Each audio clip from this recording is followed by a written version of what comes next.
کیا قرآن پاک میں حضرت اسماعیل کا ذکر بطور قربانی ہے؟ آئیے دیکھتے ہیں۔ سورہ صفات میں لکھا ہے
صدقت الرؤيا إنا كذلك نجزي المحسنين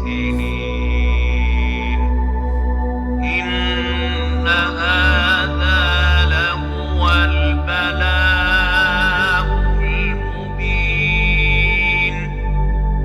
وفديناه بذبح عظيم۔ پھر جب وہ اس کے ساتھ چلنے کی عمر کو پہنچا تو ابراہیم نے کہا، اے میرے بیٹے، میں خواب میں دیکھتا ہوں کہ میں تمہیں ذبح کر رہا ہوں، تمہاری کیا رائے ہے؟ اس نے کہا، اے میرے والد، جو آپ کو حکم دیا گیا ہے وہی کریں، اگر اللہ نے چاہا تو آپ مجھے صبر کرنے والوں میں پائیں گے۔ پھر جب دونوں نے اللہ کے حکم کو تسلیم کیا اور اسے پیشانی کے بل لٹا دیا تو ہم نے اسے پکارا، اے ابراہیم، یقیناً تم نے خواب کو سچ کر دکھایا، بے شک ہم نیکی کرنے والوں کو اسی طرح جزا دیتے ہیں۔ یقیناً یہ ایک کھلا ہوا بڑا امتحان تھا اور ہم نے اس کے بدلے ایک عظیم قربانی عطا کی۔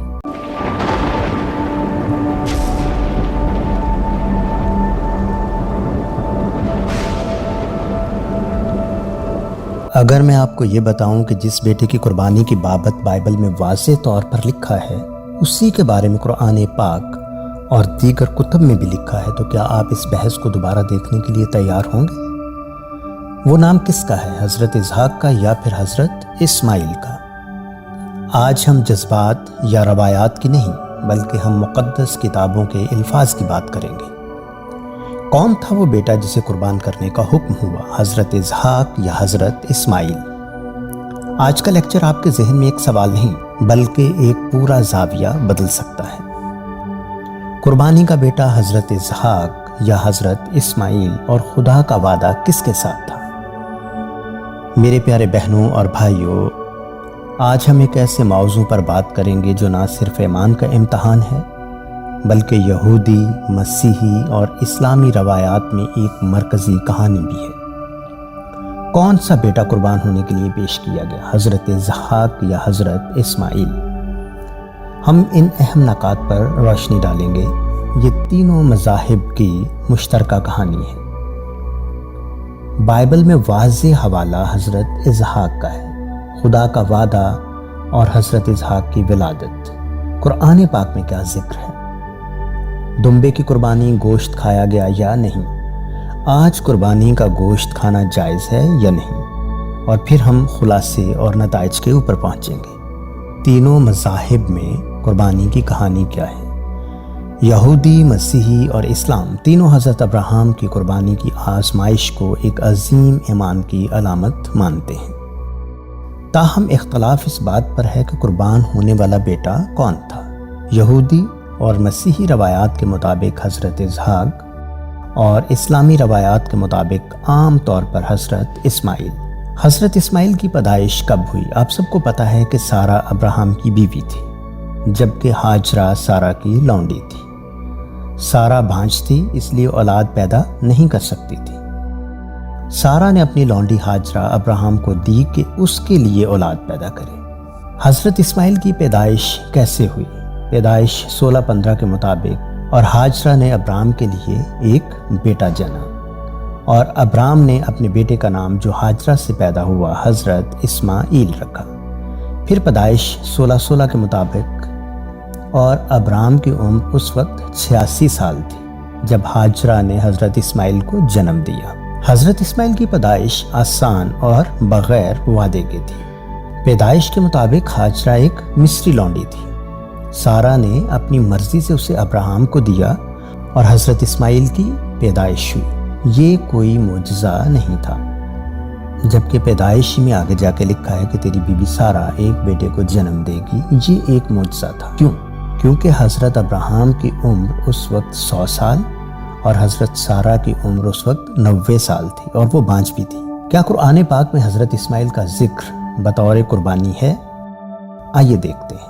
سورہ صفات میں لکھا ہے فلما بلغ معه السعي قال يا بني إني أرى في المنام أني أذبحك فانظر ماذا ترى قال يا أبت افعل ما تؤمر ستجدني إن شاء الله من الصابرين فلما أسلما وتله للجبين وناديناه أن يا إبراهيم قد صدقت الرؤيا إنا كذلك نجزي المحسنين إن هذا لهو البلاء المبين وفديناه بذبح عظيم۔ پھر جب وہ اس کے ساتھ چلنے کی عمر کو پہنچا تو ابراہیم نے کہا اے میرے بیٹے، میں خواب میں دیکھتا ہوں کہ میں تمہیں ذبح کر رہا ہوں، تمہاری کیا رائے ہے؟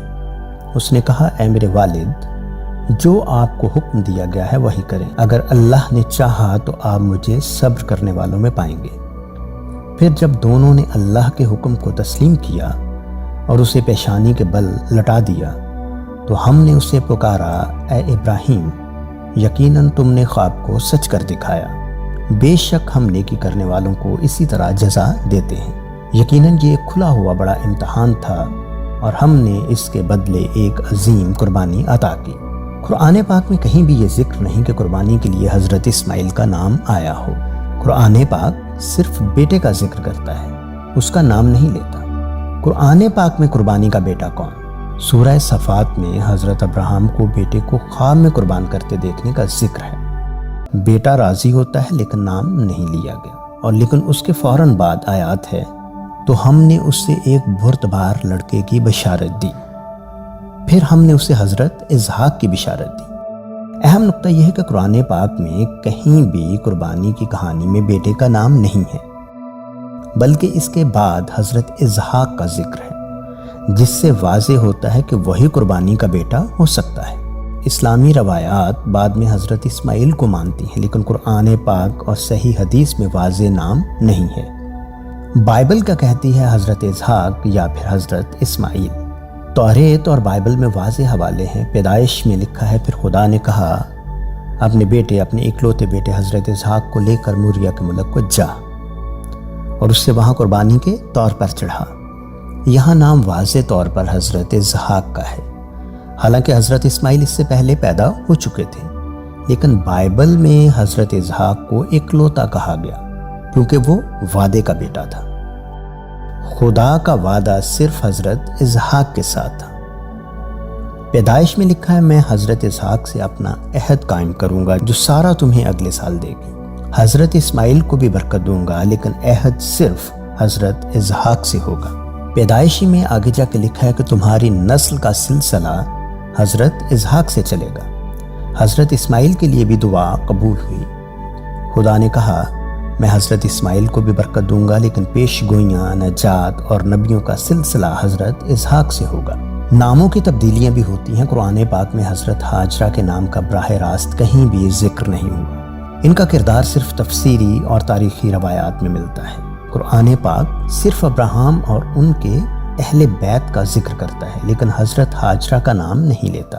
تفسیری اور اسلامی روایات میں لکھا ہے ہاجر یا ہاجرہ۔ بعض اسلامی مورخین اور مفسرین نے ان کا نام ہاجر یا ہاجرہ لکھا ہے، مگر ان کے نام میں تبدیلی کا کوئی واقعہ یا حوالہ اسلامی کتب میں بھی نہیں ملتا۔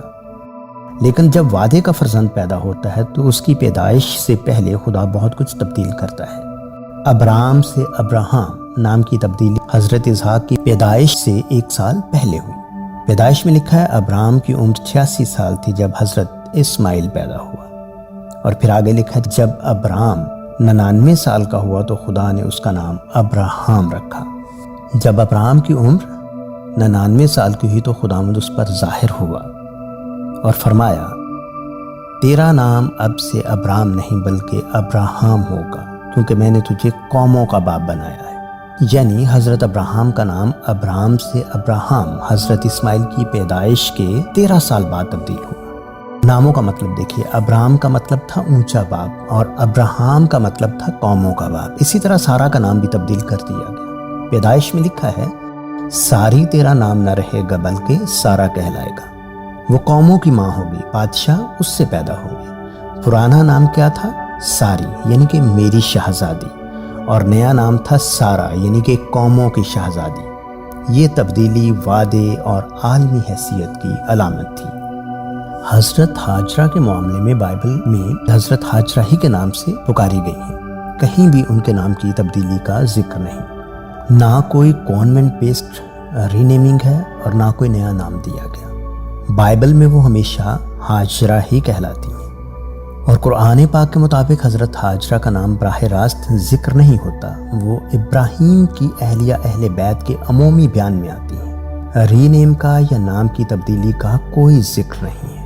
اہم نقطہ یہ ہے کہ دیکھیں ابراہم سے ابراہام ہوا اور ساری سے سارا۔ یہ تبدیلیاں الہی وعدے، نسل نبوت، عالمی مشن سے جڑی تھیں، لیکن ہاجرہ کا کردار بائبل کے مطابق وعدے کی مخصوص نسل میں شامل نہیں، اسی لیے اس کے نام کی تبدیلی بھی نہیں دی گئی۔ حتمی نتیجہ یہ نکلتا ہے کہ ابراہم اور سارا کے نام قرآن پاک اور بائبل میں تبدیل ہوئے ہیں، لیکن ہاجرہ کا نام نہیں بدلا گیا۔ دیکھیں قرآن پاک میں بھی ابراہم اور ساری کا نام حضرت ابراہیم اور حضرت سارا ہے، مطلب تبدیل شدہ نام ہی استعمال ہوا ہے۔ اب ذرا دیکھیے حضرت اسحاق کی پیدائش۔ حضرت اسماعیل حضرت ہاجرہ سے ابراہم کی کوشش سے پیدا ہوا، لیکن حضرت اسحاق بڑھاپے میں حضرت سارہ سے خدا کے وعدے سے ایک معجزاتی ولادت کے طور پر پیدا ہوئے۔ پیدائش میں لکھا ہے میں سارہ کو برکت دوں گا، وہ تیرے لیے بیٹا جنیں گی اور اس کا نام اسحاق رکھنا۔ مصر کی غلامی اور نجات کی پیش گوئی بھی حضرت اسماعیل کی نسل کے بارے میں نہیں بلکہ حضرت اسحاق کی نسل کے بارے میں کی گئی۔ حالانکہ اس وقت اسماعیل پیدا ہو چکا تھا لیکن اسحاق پیدا نہیں ہوا تھا، تو پھر کس کی نسل غلامی میں گئی؟ یہ ایک اہم بات ہے۔ اسحاق کی نسل گئی نہ کہ اسماعیل کی۔ پیدائش میں لکھا ہے تیری نسل مصر میں غلام بنے گی، پھر میں انہیں چھڑاؤں گا۔ تو حضرت یوسف غلامی میں گیا اور پھر حضرت یعقوب یعنی اسرائیل بھی غلامی میں گئے، پھر حضرت موسیٰ ان کو غلامی سے نکال کر لائے۔ اب آتے ہیں اصل مسئلے کی طرف، دمبے کی قربانی گوشت کھایا گیا یا نہیں۔ سورہ حج میں ان کا گوشت اور خون اللہ تک نہیں پہنچتا مگر تمہاری پرہیزگاری۔ پھر آگے جا کے لکھا ہے کہ ان میں سے خود بھی کھاؤ اور محتاج کو بھی کھلاؤ۔ یہودی روایات میں ہیکل کی قربانیوں میں گوشت کھایا جاتا تھا، نہ کہ ابراہم کی قربانی کی یاد میں۔ ابراہم نے دمبے کے گوشت کا ذکر نہیں کیا لیکن گوشت کھانا جائز تھا۔ مسیحی عقیدے کے مطابق دمبا خداوند یسوع المسیح کا استعارہ ہے۔ یوحنا میں لکھا ہے دیکھو خدا کا برہ جو دنیا کا گناہ اٹھا لے جاتا ہے۔ مسیحیت میں قربانی ختم ہو چکی ہے۔ آج قربانی کا گوشت کھا سکتے ہیں کہ نہیں؟ اسلام میں عید الاضحیٰ کے موقع پر گوشت تقسیم کرنا سنت ہے، اپنے لیے 1/3، رشتہ داروں کے لیے 1/3 اور غریبوں کے لیے بھی 1/3۔ یہودیت میں ہیکل کی تباہی کے بعد قربانی بند ہے، اور مسیحیت میں خداوند یسوع المسیح کی قربانی کے بعد جانوروں کی قربانی کا نظام ختم ہو چکا ہے۔ کیا حضرت ابراہیم نے قربانی کا گوشت کھایا؟ بائبل میں اس کا ذکر نہیں کہ حضرت ابراہیم نے قربانی کا گوشت کھایا ہو، کیونکہ اصل بیٹا ذبح نہیں ہوا، خدا نے ایک مینڈا فراہم کیا۔ پیدائش میں لکھا ہے، تب ابراہیم نے نظر اٹھا کر دیکھا اور دیکھا کہ ایک مینڈا جھاڑیوں میں سینگوں سے پھنسا ہوا ہے، اور ابراہیم نے اسے اپنے بیٹے کی جگہ قربان کیا۔ اصل مقصد فرمانبرداری کا امتحان تھا، نہ کہ گوشت کا۔ گوشت کھانے کا ذکر نہیں ہے۔ بائبل میں صاف طور پر حضرت اسحاق کو قربانی کے لیے منتخب کیا گیا ہے۔ وعدہ، نسل انبیاء، نجات اور پیشگوئیاں صرف حضرت اسحاق سے جڑی ہیں۔ قرآن پاک میں قربانی کی کہانی میں نام نہیں آیا، مگر بعد میں حضرت اسحاق کا ذکر ہے۔ قرآن پاک میں کسی بیٹے کا نام نہیں۔ اسلامی روایات میں بعد میں حضرت اسماعیل کو مانا گیا۔ حضرت اسماعیل کو بھی برکت دی گئی، مگر عہد اور نبوت کا مقام صرف حضرت اسحاق کے لیے ہے۔ قربانی کے جانور کا گوشت اسلام میں کھایا جاتا ہے، اور یہ ایک نیکی کا عمل ہے۔ حضرت ابراہیم اور سارہ کے نام میں تبدیلی، وقت اور مطلب بہت واضح ہے۔ اس تفصیل کے لیے آپ ان حوالہ جات کا مطالعہ کر سکتے ہیں۔ آئیے دعا کریں۔ اے ہمارے آسمانی باپ، ہم تیرے حضور عاجزی کے ساتھ آتے ہیں۔ ہم تجھ سے حکمت مانگتے ہیں کہ ہم تیرے کلام کو صرف سنیں نہیں بلکہ سمجھیں بھی، اور اسے سچائی اور محبت کے ساتھ قبول کریں۔ اگر ہم سے کہیں غلط فہمی یا کمی ہو گئی ہو تو ہمیں معاف فرما، اور ہمیں حق کو پہچاننے والا دل عطا فرما۔ ہم تجھ سے دعا کرتے ہیں کہ تو ہمیں علم میں، ایمان میں اور سچائی میں مضبوط کر، اور ہمیں اپنی مرضی کے راستے پر چلنے کی توفیق دے۔ یہ سب ہم تیرے پیارے نام سے مانگتے ہیں، آمین۔